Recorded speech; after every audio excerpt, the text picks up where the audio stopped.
Hello, আসসালামু আলাইকুম everyone. দেখো তো তোমাদের মাঝে আবারও ছোট্ট একটা ব্লগ নিয়ে হাজির হলাম।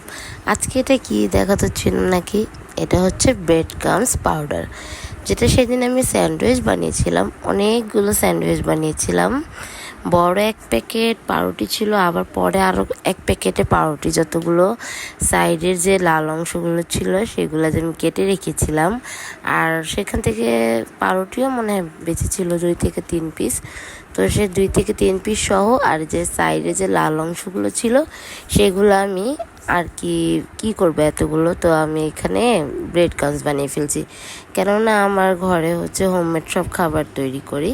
আর হোমমেড খাবারে চিকেন বল, তারপর চিকেন নাগেটস, রোল আর অনেক কিছু আছে যেটাতে ব্রেড ক্রামস অনেক প্রয়োজন পড়ে। তো আমি সেই জন্য এই ব্রেডের যে লাল অংশগুলো থাকে সেগুলো না ফেলে আমি সুন্দর করে ফ্রিজে রেখে 2-3 দিন তারপর এটাকে ব্লেন্ড করে নিয়েছি। তারপর এত সুন্দর ব্লেন্ড হয়েছে যে কি বলবো, এগুলো সব মানে এখন এটাতে আমি যে কোনো কাজই করতে পারবো। দেখো মিশ্রণটা কত সুন্দর হয়েছে এটা। আর এগুলো করে আমি আমার কাজেরও সুবিধা হবে, আমি এগুলোকে এখন নর্মাল ফ্রিজে স্টোরেজ করে রেখে দিব সবগুলো। এই তো তোমাদের সাথে ছোট ছোট ভিডিওগুলো শেয়ার করে খুব ভালো লাগে। অনেক উপকারী একটা টিপস, অনেকে না জেনে ফেলে দেয়।